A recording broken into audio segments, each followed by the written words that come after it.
Hey everybody, Jason here with another Safest Family on the Block Skills and Drills video. Today we're going to talk about fight, flight, freeze, and fawn, and how to get to the fight or the flight part of that when you get into a freeze situation. You've all heard about fight and flight, and most experts agree that there are two other categories, freeze and fawn. Freeze being where you just, freeze during a headlights time, where you're unable to make the decision to act because of what your adrenaline's doing to you.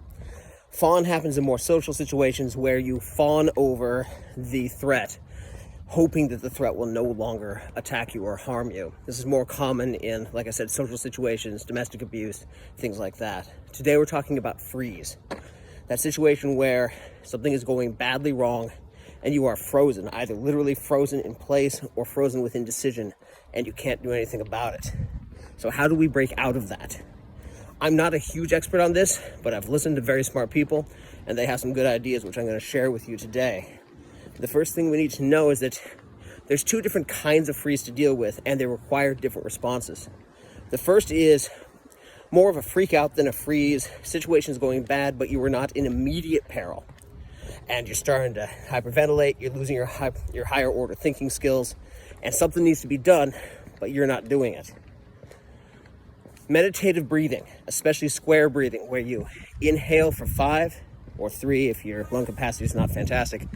You inhale, you hold your breath, you exhale, you hold your breath. You might have heard this called square breathing or combat breathing even. It is a very reliable way to regain control of your emotions when they start spiraling out. You can even use it when you're fighting with your partner. Now that works great if you have the luxury of a little bit of time.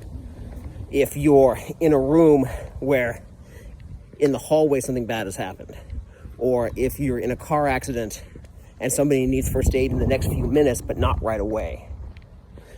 However, in the other situation where you are in immediate peril, maybe somebody is punching you right now, maybe there's a bad guy with a gun coming into the room right now, maybe you've been in an accident and your child is bleeding in a way that he needs to have that bleeding stopped in the next minute. In those situations, you do not have the luxury of taking a little Zen break and breathing your way into action. You instead need to act immediately. Now, the way you get out of that is you make yourself do something. Action feeds action. Action creates action. So even if you can't do something immediately useful, move your arm in a specific way that you intend.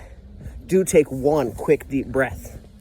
Shouting works really well, especially in a combative situation, because that can access some other mental states and also makes a lot of noise, so people might come to your attention, or come to your rescue rather.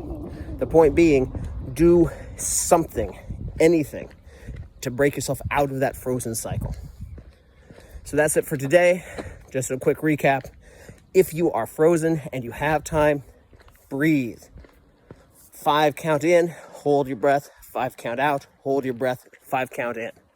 Even just 1 or 2 cycles of that can make a big difference. And if you don't have any time, just do something, whatever it is. You can also get a lot of benefit ahead of time from reflex training, where you teach your body to do that something automatically under certain stimuli in certain circumstances. But that's a kind of different question as opposed to what to do if something happened to you today. Thank you very much for watching, everybody. Do hit like and subscribe. Do consider coming over to our Patreon channel, helping us bring more videos to you. Thank you all. Have a great day. Stay safe, everyone. Bye for now.